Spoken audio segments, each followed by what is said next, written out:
Hello and welcome to a very, very special episode of the Everything is Black and White podcast. In midweek, Newcastle United claimed a 3-2 home win against Qarabag to progress into the last 16 of this season's Champions League. But the game was about so much more than that for the club. It was their 150th appearance in a European competition, in a European fixture. Now, we will go through the games that they have played in with John Gibson. Now, you'll be pleased to know we're not going to go through 150 games. I have asked Gibbo, I've tasked him, given that he was there in the very first of those fixtures and would be there at the most recent, he is going to pick his top 10.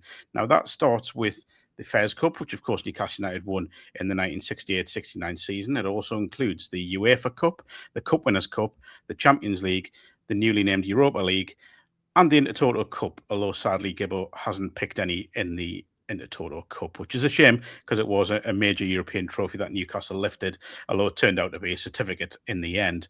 It doesn't include the Anglo-Italian Cup because that wasn't really a UEFA competition, and that's a bit of a shame because Newcastle, Gibbo, picked up some notable wins, particularly in their first venture into the competition. Oh yeah, I mean it was a tremendous. They won the competition. We went out to Rome to play Roma, and they weren't two-legged in that competition. They were one-off games. So we're away to Roma in Rome, and we win 2-0. John Tudor scores 2 goals, and their fans are so furious they start a riot. There was bottles being thrown and all sorts as we left the stadium. So the fans took it very much to heart. And then the final was Fiorentina in Florence. They actually had a home in a final, had a one-off final, and they had the leg. They had the game. And we had to go into that game without Supermac, our England centre-forward, because he was playing for England in a tournament. It was the end of the season. He was playing for England, so I had to go in without him.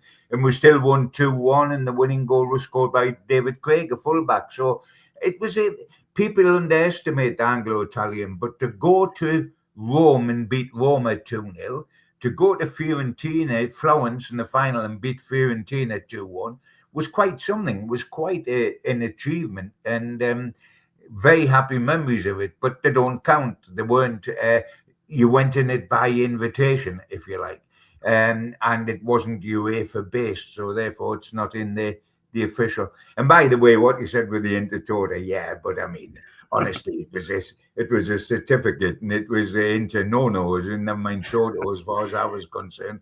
I mean, I think, in it, I'm obviously wrong, but I think that the Anglo-Italian was a better achievement than the Intertoto, which always seemed a bit peculiar and iffy to me. But it's ironic, isn't it? The Intertoto counts and the Anglo-Italian doesn't. But Absolutely. there we do. We've had some wonderful moments in the Champions League and everything else, and obviously the Fairs Cup. So it's 150 games. I'm proud of the fact that I'm the only journo still working that's been with Newcastle United, covering Newcastle United throughout the 58 years that they've been in Europe. Yeah. I mean, it tells you a lot about how old I am and about my stupidity and never knowing when to retire. And that 150 is going to become more in my lifetime because we've immediately got 2 more games now, haven't we? At least Absolutely. 2 more games. Now, before we take a stroll down memory lane and relive some of Newcastle United's greatest nights in the club's history, I will say a big thanks to NordVPN. Hit the link in the podcast description box to get a discounted offer on your NordVPN plan. One subscription can be used across 10 devices, and there's no risk with a 30-day money-back guarantee. Head to nordvpn.com/tune. Starting off, Gibbo, at number 10 is a historic night for Newcastle United, a one that will live long in the memory. It was the night they ventured to Croatia Zagreb to qualify for the group stages of the Champions League for the first time with the most dramatic of wins against a very good Croatia Zagreb side. Yes, it was 1997. Croatia Zagreb. We played at home. It was our first ever venture into the Champions League, albeit it was a qualifying game, but it was in the Champions League and we had to win it to carry on. So this was our introduction to a competition we're now fully absorbed in at the moment. And it was an interesting game. I mean, I've had to include it because every time I see John Beresford, he talks. And if he'll never get off me back if he isn't in the 10, Bez, because the reason he talks about it, as we all know, if you look at the history books, is we won 2-1, he scored the 2 goals. And for a fullback, no wonder he claimed that as a magical moment in Europe. And in fact, it was. I mean, they were a good side. This game was at St. James's Park. Bez scored either side of their equaliser. Bez put us ahead. They equalised, and then he scored a controversial winner. I mean, Croatia Zagreb weren't too chuffed about it. Tino clashed with the goalkeeper, as only Tino can, and Bez mopped up the pieces, and we won 2-1. And the importance of it is we went away to Croatia Zagreb, and we managed a 2-2 draw after extra time. We were losing 2-1 in 90 minutes there, so that was a standoff. We won. We made it 2-2 after extra time and got through as a consequence of that. And of course, it paved the way for a wonderful run, which was highlighted by Barcelona coming to St. James's Park. And I think that might get a mention somewhere. I was going to say, we'll hold that one in our back pockets, I think, for later. Yeah, I mean, that night I always remember, I was actually on holiday at the time. If I can just give you my recollection of it, I was on holiday in Turkey watching the game. We flew back the next morning and literally went straight from the pub to the hotel to get our cases and then straight onto the bus to get a flight back. But we shouldn't forget that this Zagreb side had some big names in it. Mark Viduka was in that side. They had a striker called Igor Cvitanovic, who went to play in La Liga, I think it was, with Sevilla. Silvio Maric, we shouldn't forget, was in around that side as well, who, of course, went on to play for Newcastle. Yeah. Probably forgotten that they went down to 10 men for the foul on Asprias, who went through on goal. But certainly not forgotten for probably the greatest moment in Timur Ketsbaya's Newcastle career. Yeah, I mean, Croatia Zagreb in those days were a good side, and they produced a lot of excellent players down the years. They've always produced Croatia good footballers, technically good footballers. And that was a major thing for us because, as I said, it was our first introduction to the Champions League. We'd obviously won the Feyernoord Cup and been in other competition, but this was our introduction, and it's quite significant because that is what we're all about this season, of course. We'll move on to number 9. Yeah, Andy Griffin's finest moment. I'll let you take the lead on this one. Yes. In his time at Newcastle, Andy Griffin's standout moment in black and white. Juventus 1-0 Champions League 2002. It's amazing, isn't it, that number 9 and number 10 have both wonderful European matches won by goals from fullbacks.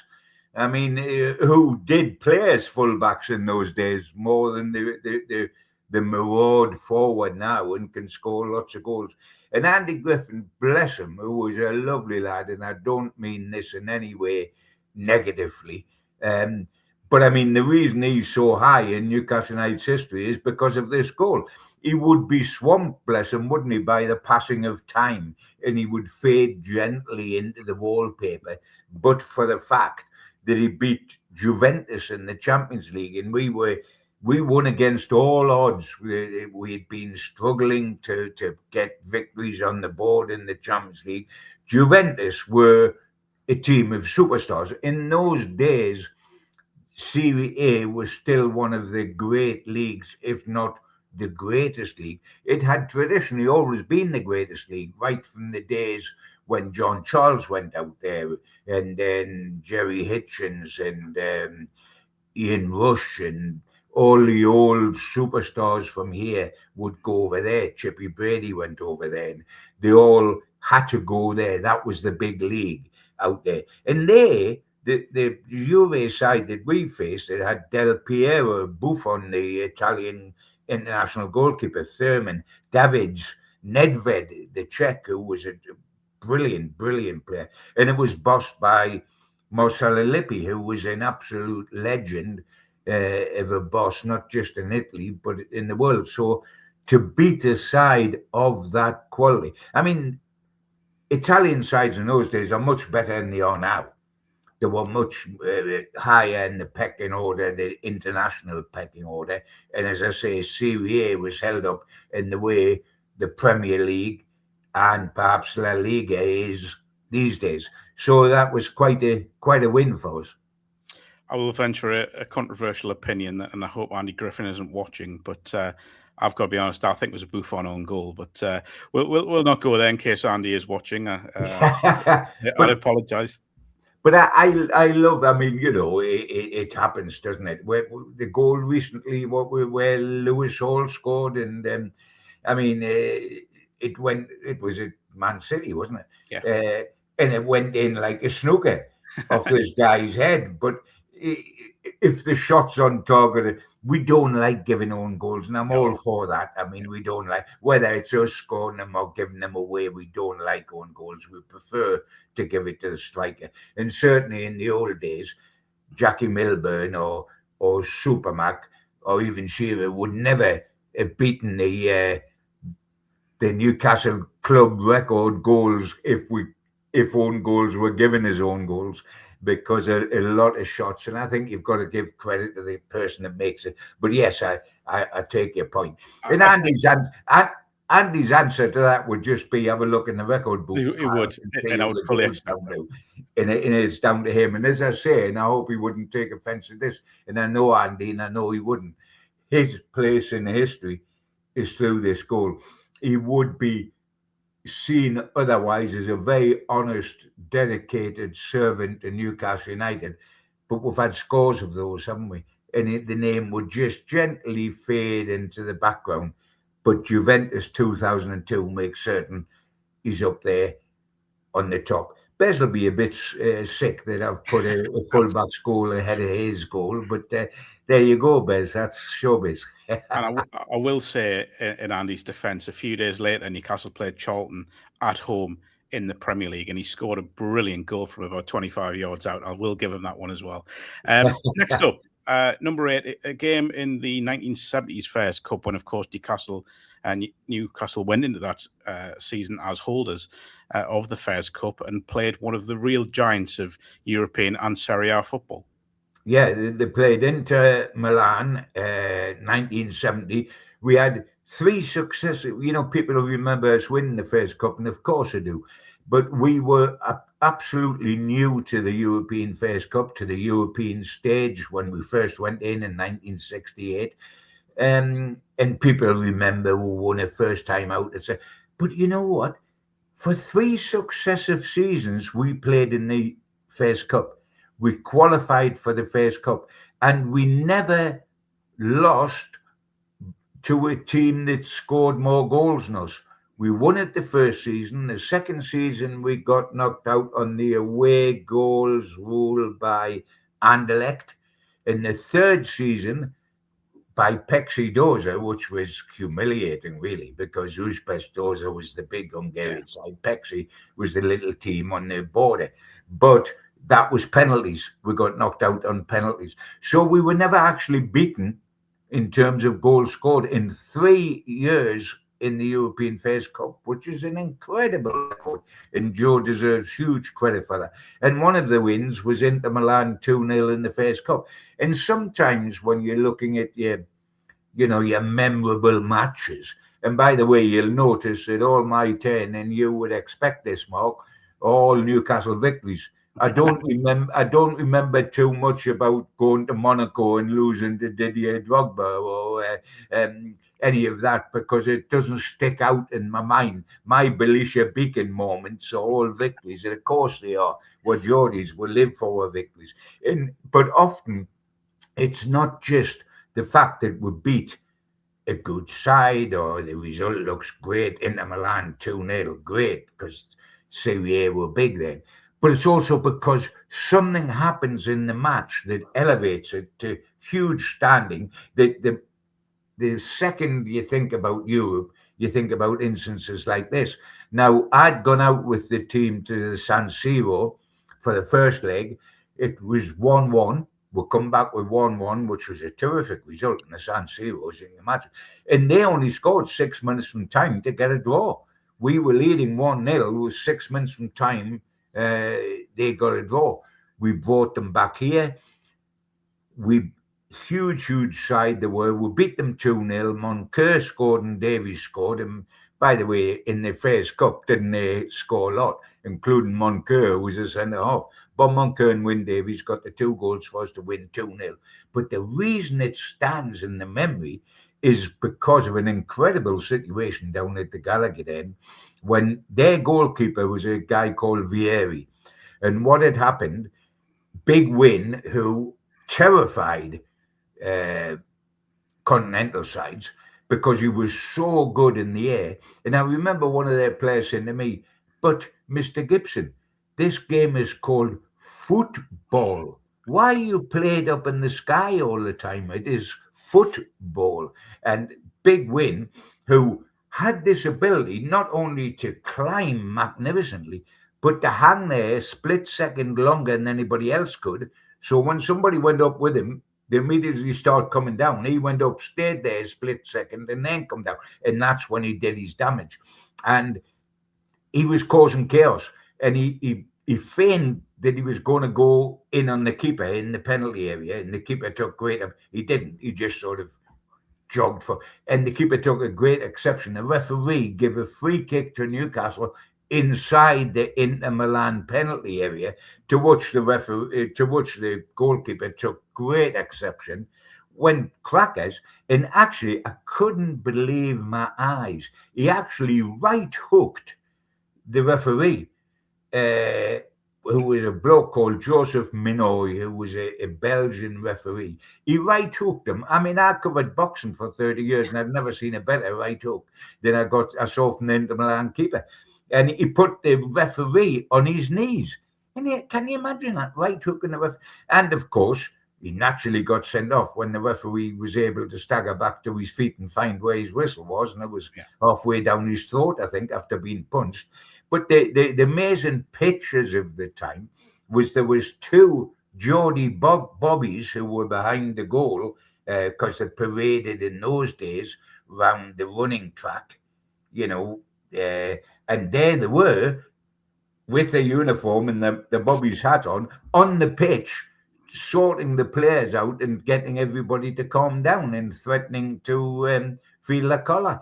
And so that match stands out. Not only did we beat an exceptionally talented side, but for the one and only time I've seen a goalkeeper right hook a referee to the floor.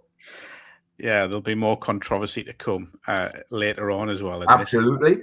Number 7 is Newcastle's long-awaited return to Europe.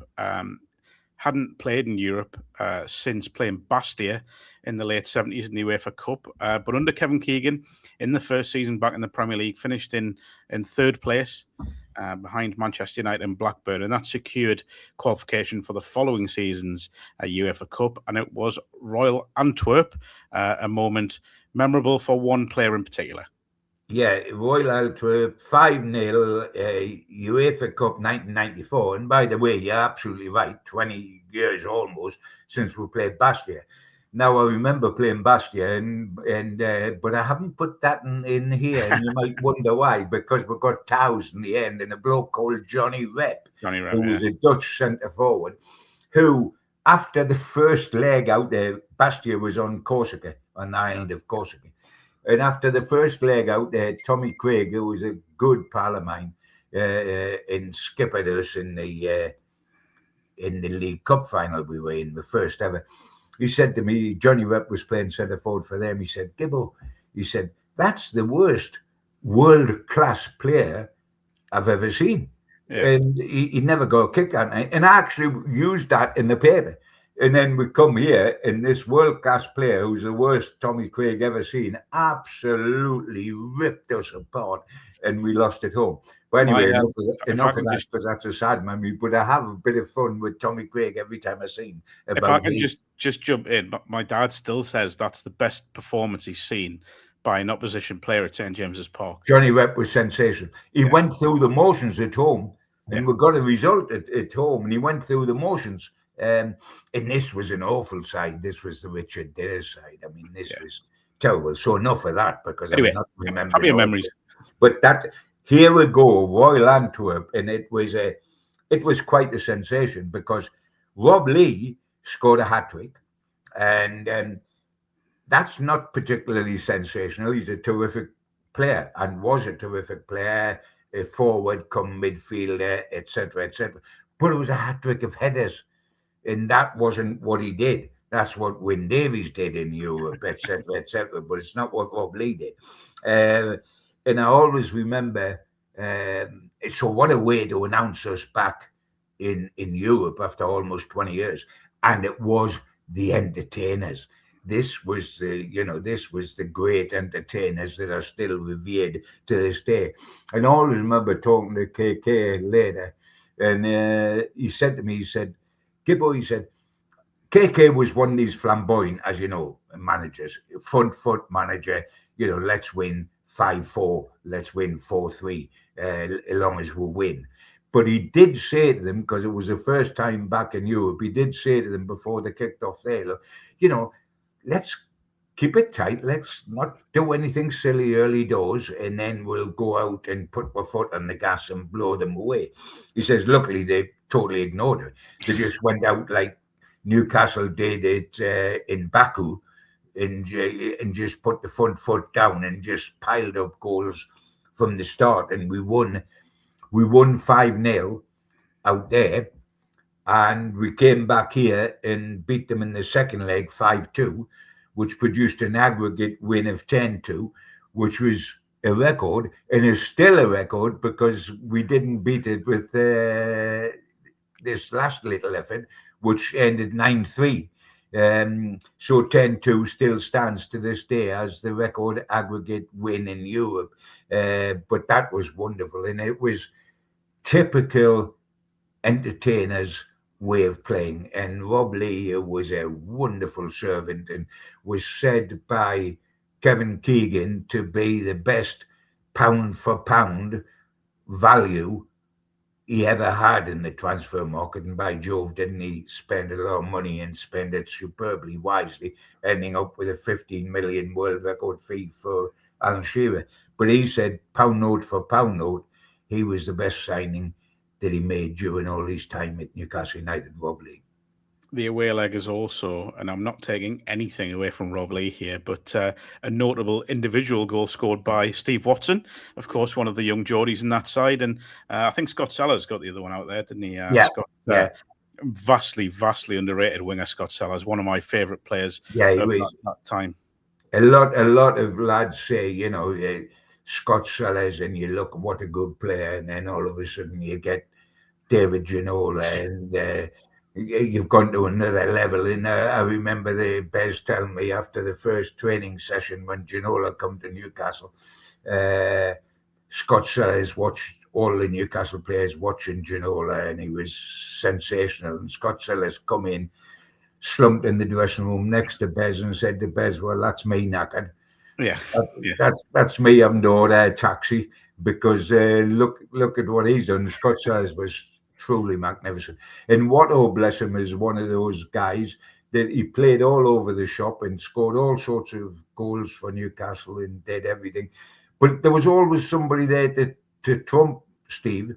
And he scored a sensational goal here, but Lee scored 3 headers, sort of thing, and that happened to Steve Watson, an not undervalued, but an underrated by some fans player in that entertainers. And when you're a local guy in the entertainers, you're always struggling, because the big thing was you go out and buy Ginola, and you go out and buy Andy Cole, and you buy Les Ferdinand, and you buy Alan Shearer.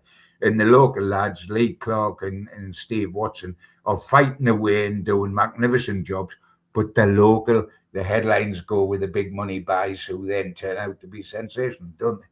I always bracket Watto alongside someone like an Aaron Hughes, who came through the club's youth system and kind of was just a bit underrated, and maybe maybe deserved a little bit more at Newcastle. Moving on, Yeah, this one a truly, truly historic night at number 6 for Newcastle United. They created Champions League history after losing the first 3 games of the first group stage. We shouldn't forget there were 2 group stages in the 2002-2003 Champions League. Had lost the first 3 games, needed a result in Rotterdam against Feyenoord, and needed the Juventus to take points off Dynamo Kiev, I think it was, in the other game.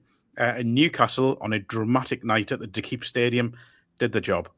they did. This was the Bobby Robson side, of course, and as you say, we had a win to have any chance of progressing. And let us remember, obviously we did win, else I wouldn't be covering it because we win every game I'm covering. We won 3-2, and we've got to remember that there was 2 group stages in this. The rules keep changing, don't they? There was 2 group stages in this particular year's Champions League, and everybody says, and I'm not taking anything away from Eddie and the Newcastle United boys of today, but everybody's saying, isn't it wonderful we've reached the knockout stages of the Champions League for the first time ever? Yes, that is absolutely true, and yes, it is wonderful, but it's not our most successful season in the Champions League, not unless we go on and win it, I guess, because what we forget is in this season we're talking about and sparked by this win away to Feyenoord, the Bobby Robson side played 14 Champions League games that season. We've now played 11, haven't we, with the 2, 8, no, we've played 10.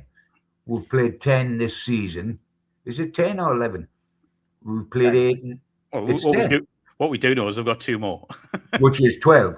But it's still not 14 unless we go on. So, I always think, yes, give all the accolades we can to this current side, but let's not forget this Bobby Robson side. They played 14 Champions League games in a season because I think it degrades this side to sort of dismiss them and not mention. And by the way, we played 14 Champions League sides, and we talk about these days getting tired, don't we? We talk about this, we're naturally tired now. We played 14 Champions League sides and still finished 3rd top in the Premier League the same season. That's quite an achievement. But we had to win this, getting back to Feyenoord, we had to win this one to have any chance and then hope Juve produced the right result. We were 2-0 up in Feyenoord, which all things were sailing along wonderful.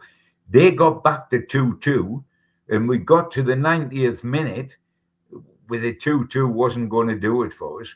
And Craig Bellamy, from the cutest of angles, I mean, it was like a snooker shot to be able to get the ball in the net from where he was. And Craig Bellamy scored the winner, 3-2. And on we went. A memorable night. It was in the biggest competition, the Champions League. It was a must-win. We won it. Then we got hauled back, and then we won it with virtually the last kick. So very special. Yeah, and a former PSV Eindhoven manager mastering Newcastle to a win at Feyenoord. I'm sure that didn't go down too well, given they are 2 of the best clubs in the Eredivisie. The other goal scorer, one of the goal scorers that night, Hugo Viana, didn't quite happen for him at Newcastle, but you could sense there was talent in there, but maybe just the right player at the wrong time for Newcastle, perhaps. Yeah, he was talented. There's absolutely no question about that. Never quite lived up to that talent. I mean, we've had a lot of those down the years, haven't we? Guys that have never quite made it, but were unquestionably talented. And this guy was unquestionably talented. He's at Man City now, isn't it? Yeah, it's sporting director at Manchester City. Yeah, running the whole show for Pep. Interesting, isn't it? But he was a talented player and a good guy, and that was his little moment. But all these players will talk about having their little moments, and then somebody comes along and nicks the moment off them, as Craig Bellamy did, of course. And that team was a fascinating mix, wasn't it? Because you had your Shearers, your Speeds, your experienced wild old heads, but you had your Bellamys, your Dyers, your Vianas, your Bernards, your Brambles, the young lads who were Genas as well. Yes. It was a brilliant side, really, when you look back. Yeah, well, Bobby, like KK, Bobby produced not not just successful sides, but entertaining sides, and that's what's lovely. I mean, you can get success without entertaining. I mean, Arsenal were well known. They were nicknamed Arsenal 1-0 to the Arsenal, weren't they? And the whole crowd sang that because once they scored, their back four was never going to give in those days was never going to give up a goal. So it was 1-0 to the Arsenal was the chant. Now that was professionally very secure and very, but it wasn't pleasing on the eye necessarily. Bobby Robson and Kevin Keegan both produced sides that were pleasing on the eye. They did. Before we move into the top five, I'll say a big thanks to our sponsors at Saley, your go-to eSIM provider, helping you save more with affordable plans in over 200 destinations. Download Saley from the App Store and use our code EIBAW at the checkout to get 15% off your first purchase. All the details can be found in the link in our episode description box. So we do move into the top five. Now, we've just had a win in Rotterdam against Feyenoord, and now we're coming closer to home on another historic night for Newcastle as their introduction to European football brought a spectacular performance and result. Yeah, number 5 on my list, Feyenoord again. They figured twice in my list, so I've got a great affection for them. Feyenoord again, it was the first cup, 1968. We won 4-0, and again, it was not just the manner of winning and the excitement. It was the occasion. It was our first ever game in Europe. We got in through the back door. The one city, one club rule. That meant Liverpool. You couldn't. Liverpool and Everton, Birmingham with all their clubs, London with all their clubs. You could only have one in the first cup. So as a city with only one club in it anyway. We qualified from 10th. As we've said in the other thing, we went in the back door and come out the front door because we won it. But we qualified from 10th. It was our first ever game in Europe, and what an introduction. I mean, Feyenoord had a good European reputation. They were a successful side in Europe. They underestimated us. There's absolutely no question. We had never been in Europe. They probably only heard of us and fleetingly. They were playing regularly in Europe. They were a super duper side. We were a nothing side as globally. We'd only finished 10th in the old first division. So they weren't expecting what they got. Yeah. And we played the whole, not just this game, but the whole of the competition that season, which we ended up winning. We were so wonderfully naive. We didn't know fear.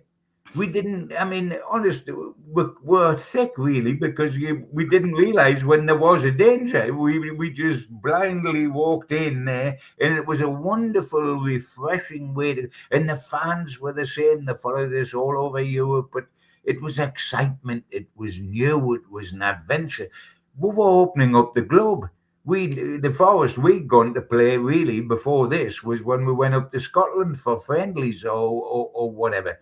And all of a sudden, here we were in Europe. And 4-0, I mean, blew them away. And this was you know how we've said players are remembered, and we said that Andy Griffin was remembered for that goal. And this was Jeff Allen's wonderful moment. A local kid, a Ben, he was just a Ben. Played in that game, was absolutely sensational, ripped them apart. But his career was never allowed to take off because he got a very, very bad injury shortly after that and didn't play in the rest of the wonderful competition we had. He was the outside left. He was unable to play, never really played again. He tried a futile comeback and broke down. And of course, famous not only for that wonderful performance against Feyenoord, but because he's the granddad of Elliot Anderson, who that was his daughter's little lad, hence the name Anderson and not Allen. It was his daughter's little lad. Jeff, who now lives down in the Mansfield area, and that was always on the phone to me when Elliot was here, and so proud of what happened. And so decimated when Newcastle had to sell him to balance the books. And it was incredible because the kid was on a family holiday in Portugal when they had to sell him, and they had to sell him that day. Yeah. And Nottingham Forest sent a plane out to bring him back from. He was out there with his mum and dad on holiday, and they had to send a plane out to bring him back to Nottingham because he had to do the deal immediately, else it didn't fall in the financial situation for Newcastle. And then, because his car was at the Newcastle airport where it was parked for him to fly out on holiday, then Nottingham Forest had to put him in a car and send him back home to Newcastle. So he got and Jeff was in tears that he was leaving. The kid wasn't that happy either. But they're both, but they're so thrilled. And the interesting thing is, he's gone down to Nottingham. Well, Mansfield's next to Nottingham, which means he's next to Grandad, who's going and seen him play, and he's playing this wonderful form, and he's suddenly a regular in the England team and about to go to the World Cup. So Jeff Allen's living the life all the way through again through his grandson, and good luck to him. He deserves it. And important, just going back to the Feyenoord game in 1968, for our younger viewers and listeners, knowledge of European clubs back then, in terms of, you couldn't just go on YouTube and look at, latest highlights. You couldn't go and watch TV and watch a live game. Live games then were kind of few and far between and limited maybe to England internationals and, FA Cup finals and such like. This was very much an era of mystery about Feyenoord. And the other way around, Newcastle were a mysterious sight to them as well.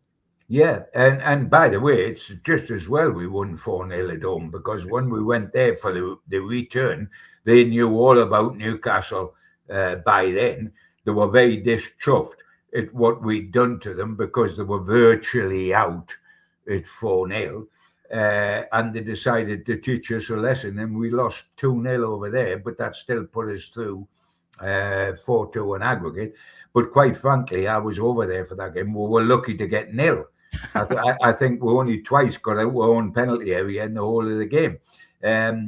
Bob Moncur, who became the hero of that competition that season, was out with he was injured pre-season and didn't play in those games, and that didn't help defensively when we went out there.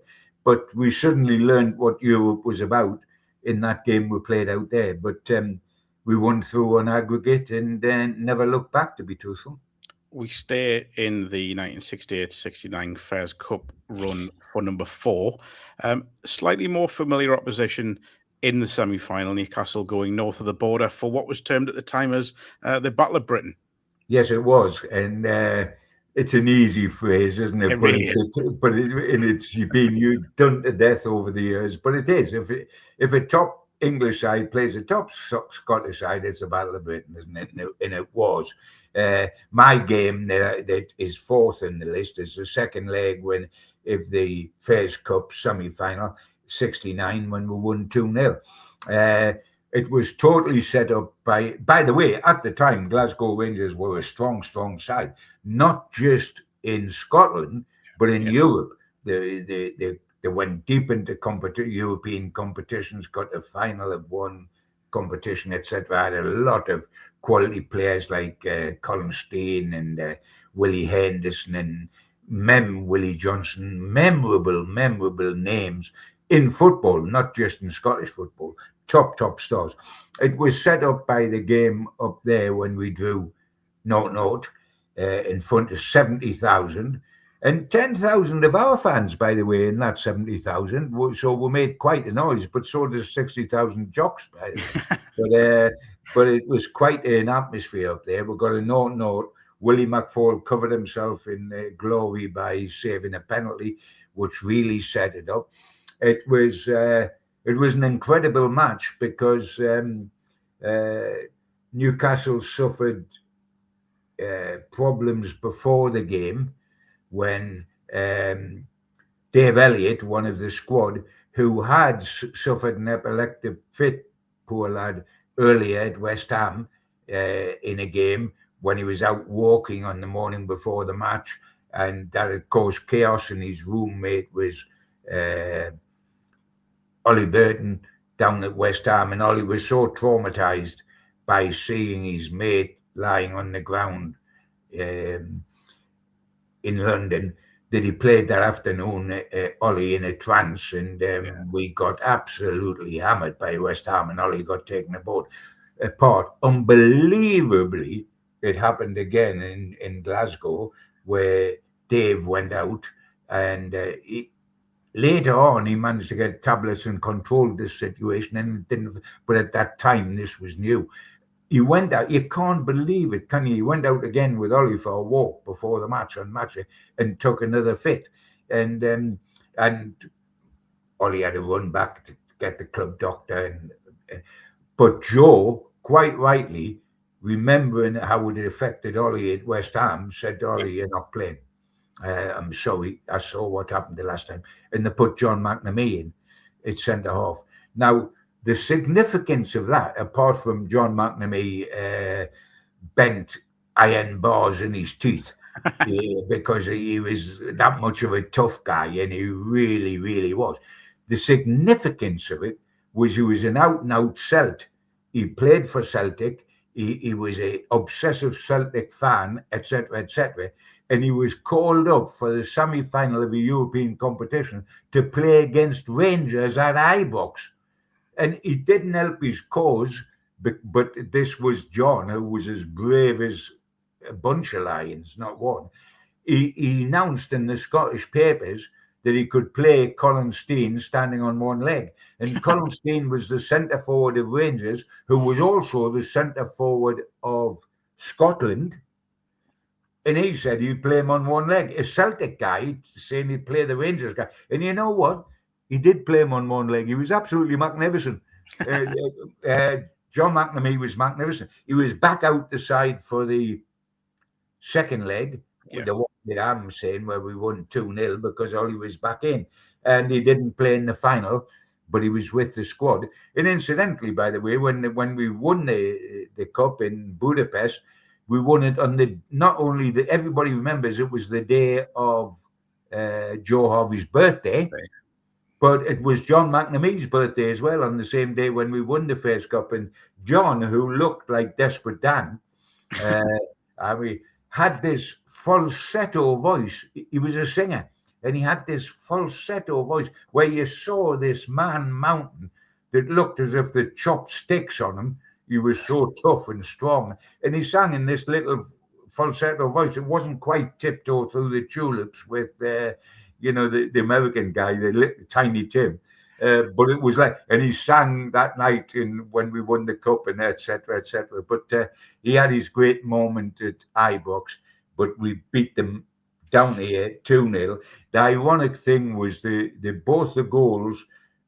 Our goals were scored by Jim Scott and Jackie Sinclair in the 2-0. Both jocks, and I used to take the mick out of them and say, "Your lot up there over the border are crackers." Two jocks score the goals, it starts a riot amongst the jocks. Because, of course, the minute we were 2-0 up, which meant Rangers were out, their supporters behind the goal at the Gallagher end start throwing bottles and everything onto the pitch. The match was abandoned for 17 minutes or something. Then we went back on. And I always remember when we went back on in that game, Willie McFall standing at the Gallagher end in the goal, next to his left-hand post was a pile of bottles which had been taken off the pitch. In those days, their supporters were allowed in their terraces with bottles of brown ale in their hand. And they were shopping them behind the goal. And all these bottles, which were through on the pitch, were stockpiled up the left-hand post of his goal. And they were almost up to Willie's head while we played out the last 17 minutes. And I always remember after we scored the second goal, Willie says, Clarkey told me, he said, Clarkey's out near the halfway line playing away. He said, and all of a sudden, I see Willie McFall sprinting past us and running down the tunnel. And he thought, what's going on here? Like? And he suddenly turned round and he saw this hail of bottles coming from behind Willie's goal under the pitch. He said, and I took to my toes double quick as well, and I was off the pitch. In fairness to Glasgow Rangers, their board of directors, their directors went straight down the tunnel to the Newcastle United dressing room and said, even if this game doesn't get started again and has to be abandoned, we will sacrifice it. We have lost the game.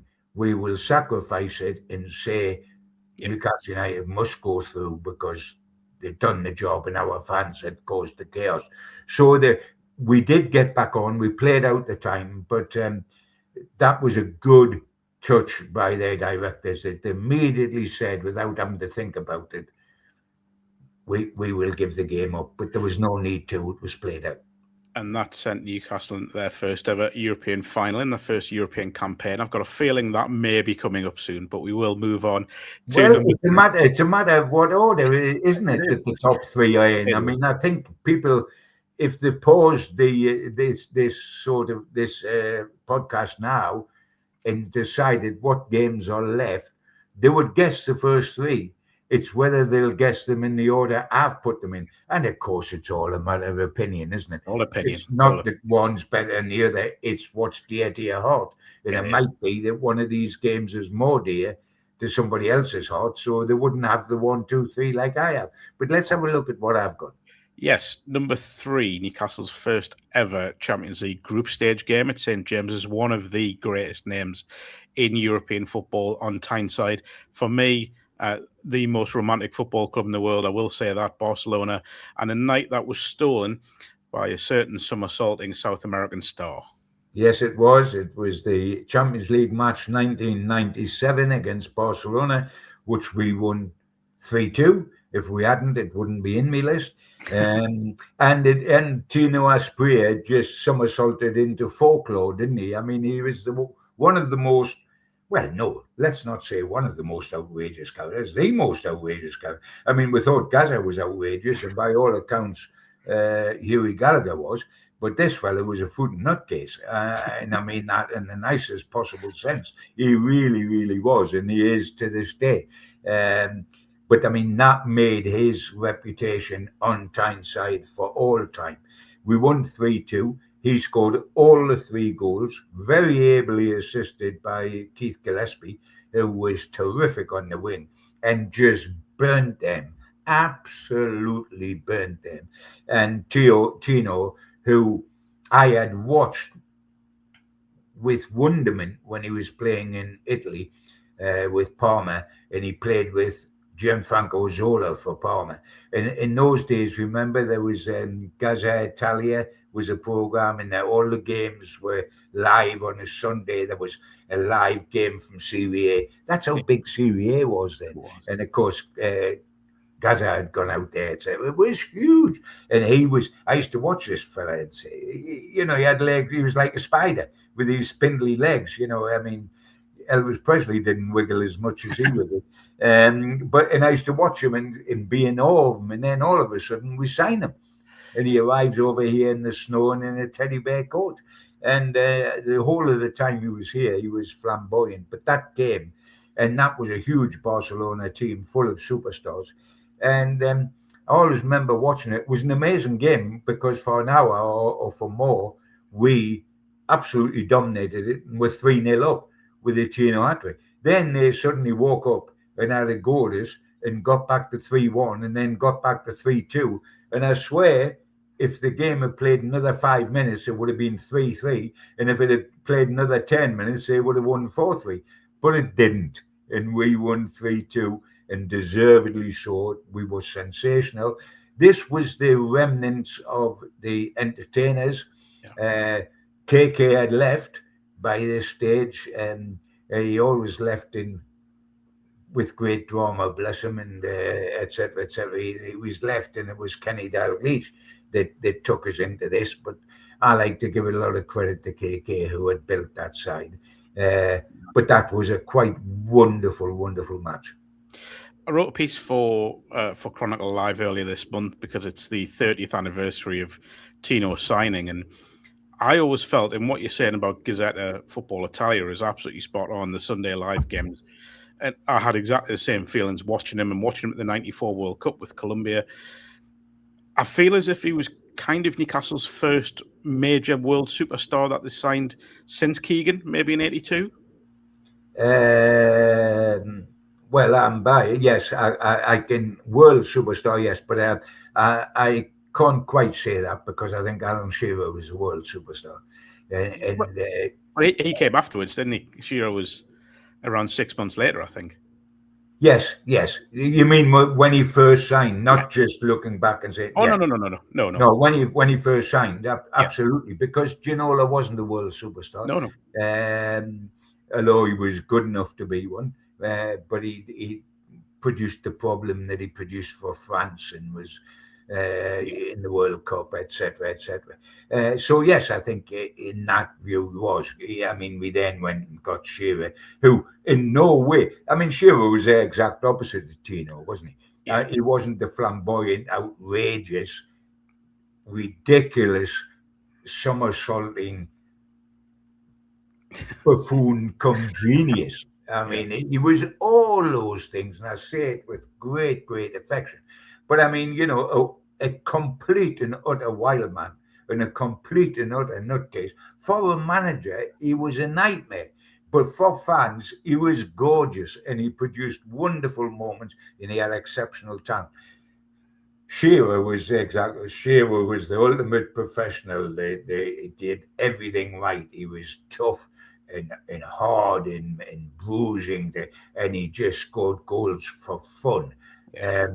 But he wasn't going to give managers problems unless the managers give him problems, like Wood Hullett.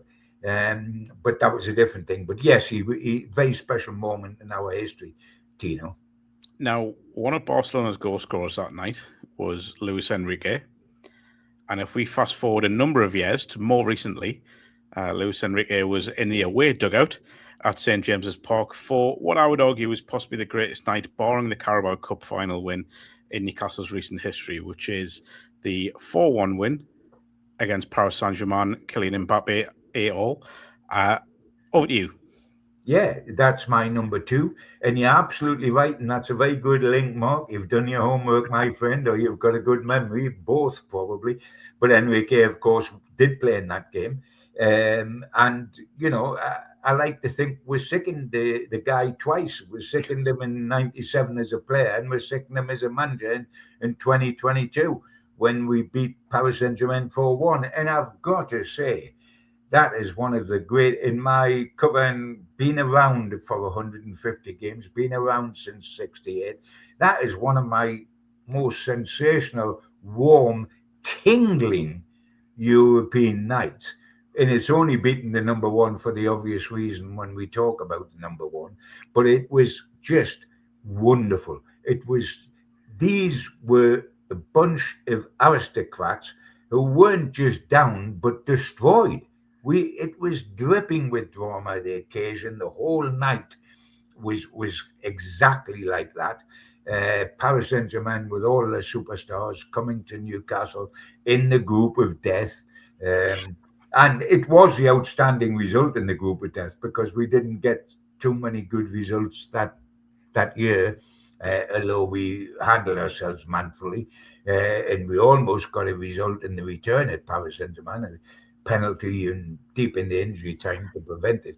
But that win was wonderful. I always remember the whole place was packed out, the press, everything. And Supermac was working the upstairs, working the rooms, the hospitality rooms before the game and everything. And I went with Supermac and went upstairs, did the rooms, sat with the fans right up in the gods because we were Supermarks working for Newcastle United. And that's the way I watched that game. And so, in a lot of ways, it was even better than sitting in the press box because you were sitting amongst the fans on what was a fan night. And therefore, you didn't just hear it from a distance, it was all around you, the sound, the elation, people hugging each other, people crying. Because if they win. And the wonderful thing, looking back, and it's little things that stick out in your memory, as I've said, Mark. And the thing for me that sticks out is that we scored 4 goals, and not one of them was scored by Alexander Isak, who was scoring 20 odd goals a season at that time. He scored everywhere. We beat Paris Saint-Germain 4-1. Isaac played centre forward and didn't score a single goal. The goals were scored by Almiron, who's now gone, Byrne, the centre half, who scored an interesting goal at Wembley, I think, later on. I'm pretty certain he did. By Longstaff, who's left us, and by Shaw, who always had a shot in his. But, you know, Almiron, Byrne, Longstaff, and Shaw, in years to come, perhaps 20 years to come, that'll be a quiz question. Did Isaac? How many did Isaac score in that goal and then in that game? And then when you say none, they say, well, who did score? Name the 4 goal scorers. I always thought you mentioned little things that stand out. The fact that Byrne and Longstaff, 2 Geordies who loved the club, scored in that game felt really, really quite poignant for me. Oh, absolutely, because it was a Geordie night, wasn't it? And the 2 Geordie boys scored 2 of the goals, and that was. And I'm certain that, I don't know, because Sean Longstaff won't have had a greater moment in his career, and I doubt if he ever will, because that was for his hometown club. It was in the Champions League, and it was against Paris Saint-Germain. You can argue that Big Dan Burns had a better moment because it was going at Wembley when his hometown team won the first domestic trophy in 70 years. So he has had big moments. He's become a little bit of a Bob Moncur that doesn't score a pile of goals, but scores them in very significant matches. You know, Bob Moncur in Europe. If you go way back with Bob, even when we won our first ever Youth Cup, he scored the winning goal against Wolves. And he scored a goal in the Texaco Cup final. He has a habit of scoring in major games. And if you look at Byrne and you think of Paris Saint-Germain and then you think of Wembley, he's done the same sort of thing. And really, Bob Moncur has been an adopted Geordie. He might be a jock, but he's adopted Geordie. He come to us at 15 and has been Newcastle United obsessed ever since. And apart from a couple of managerial things where he managed Plymouth and he managed Hearts, he's lived in the Northeast all his life, all his adult life. And I apologise if I'm wrong here, but didn't he get the decisive goal in the 4-3 against Nottingham Forest in 74? He did, but you can't mention that to Bob unless you've got an hour and a half to listen. He feels hugely aggrieved because, of course, it didn't count. It's not in the record books. That goal, I think he got 10 in his Newcastle career or something like that. But that goal's not one of them because it was the winning goal, 4-3, but we had to replay it, didn't we, because of the fans on the pitch. So all those goals were wiped out. And the incredible thing, just talking about little things that stick out and little questions that become quiz questions, if that game had stood, it would have robbed Supermac of a record because Supermac that year in the FA Cup scored in every round up to Wembley and in every round away from home. But in the 4-3, like Isaac didn't score in the 4-1 with Paris Saint-Germain, in the 4-3, Supermac never scored, and we were told to replay it, and we drew 0-0 when we replayed it at Everton, and then we went to Everton again and won 1-0, and Supermac got the goal. So he had his record of scoring in every round away from home for Newcastle. He didn't score in the 4-3. Now we go back to Bobby Moncur. Indeed, for number 1 on this list. You mentioned he scored roughly around 10 goals for Newcastle United. Unquestionably, the most famous 3 came in your number 1 choice. Oh, it has to be Uj Pestosa 3-2 European Fairs Cup final, second leg in 1969. Second leg because that's where we clinched it. And the reason for it being above Paris Saint-Germain and Barcelona, who were wonderful, is simply because the end product was the only European trophy we have ever had so far in our history. In our 150 games since 1968 to 2026, we've won 1 European trophy. It's got to be that for that reason. Paris Saint-Germain and Barcelona won it very, very close. But because of the end product, it's got to be this. And it's got to be the second leg because that's when the drama happened. And that's when we were presented with the trophy. we'd set the whole thing. Uzpestoza, a lot of young fans won't realise now. They say, "Oh well, you beat a Hungarian side in the final. What's the big deal?" Because Yeah. now it's all about Barcelona and Real Madrid and Bayern Munich, isn't it? But then it was the greats. Hungary were the greatest country in Europe. Yeah. I mean, how they never won the World Cup with, when they had Puskás and all the great stars. They were the biggest country in Europe. They were the first team to come to Wembley, first foreign side to come to Wembley and beat England, to beat them 6-3. And then when we played them in a return in Budapest, to beat was 6-1. They were sensational. And Uzpestoza was the best team in Europe, bar none. They had played in the semi-final that year when we played them in the final.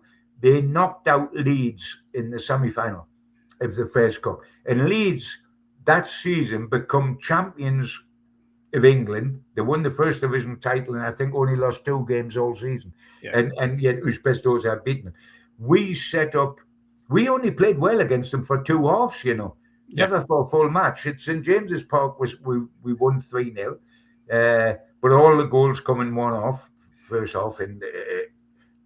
But therefore, we were going over there in June, and it was almost like we were a little bit up, there's almost, you can't lose from a 3-0 lead. If we lost the cup having led 3-0 from St. James's Park, what deflated? Oh, dear me. It can't happen. We mustn't allow it to happen. It's dangerous. But I tell you what, at half time in Budapest, it was happening. They were 2-0 up on the night, and therefore our lead from 3-0 was 3-2 on aggregate. They were 2-0 up on the night.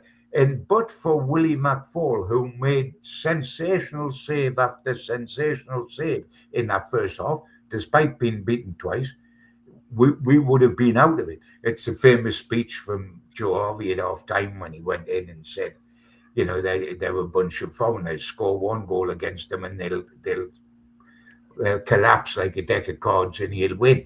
And everybody looked around and said, "Yeah, Joe, but how do we score 1 goal against them? We haven't been over the halfway line yet." Within 4, 5, 6 minutes of the start, Bob Moncur, of all people, who had scored 2 in the first leg, volleyed home this ball after a corner had been cleared and come back, and he volleyed it in the back of the net. And what did Uzpestoza do? They folded like a deck of cards, just as Joe said they would. They were just deflated. And we went on, little Benny Amontoft, a midfielder, a Danish boy, went on to score and make it 2-2 on the night. And then Alan Foggin, who went on as a sub, he was as fast as ran like the wind. He was like Pigeon, you couldn't catch him. He just set off, and he had big floppy hair, just like one of the Beatles, and he ran from the halfway line into their penalty area and scored the winner on the night. He's still a friend who I see regularly at the Newcastle matches to this day, Foggo. A lovely, lovely lad. Teenager at the time.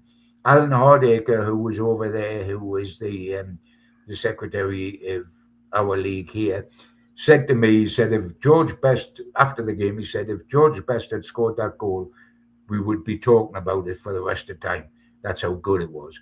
And Alan Foggin scored it, and wonderful, and a lovely, lovely, lovely man, teenager at the time, and that was us with our trophy, and it was the middle of June. And a word on Joe Harvey, who was already a legend at the club with the exploits in the FA Cup in the 50s, and led Newcastle back into Division 1 after they were relegated earlier in the sort of late 50s, early 60s. Often I find gets overlooked when we talk about genuine club legends, and really there aren't too many bigger figures in Newcastle United's history than Joe Harvey. I would suggest there isn't a bigger figure, and I would suggest that while we all loved and adored, and rightly so, Kevin Keegan and Bobby Robson, and they built sensational sides that played in the right way, etc., and we adore them. We forget about Joe. Well, we don't, but a lot of fans do. History almost forgets about Joe. But I tell you what, Keegan and Robson didn't win a trophy. Joe Harvey, as manager, built 3 great sides. He built the 1965 Second Division champions, which brought us back up into the big time, having been relegated. He built the 1969 Fairs Cup winning side, the only European trophy we've ever had, and he built the 1974 FA Cup final side, the IV Supermac. He built the three sides. There wasn't a blemish on his 11-year record. There was no relegations. He won the second division championship. He won the European Fairs Cup. He made the FA Cup final. He won the Anglo-Italian. He won 2 Texaco Cups, which was Anglo-Scottish. He spent 3 successive years in Europe. And this, having been captain of Newcastle and dragged them up from the second division then, and then captain Newcastle in the 51 and 52 cup winning sides, and was a coach to the 55 cup winning sides. He is incredible and should never be overlooked in the history of Newcastle United, because he's arguably done more. The only fellow I think you can actually put up there, Mark, alongside him is Stan Seymour Senior, the old one, who was in the 1927 side that won the last side that won the championship when he played with Hughie Gallagher, and then won the FA Cup at Wembley with Newcastle and managed them as well as being a director in the 50s when they won the cup. He did, and he was essentially a player, although he went into the boardroom.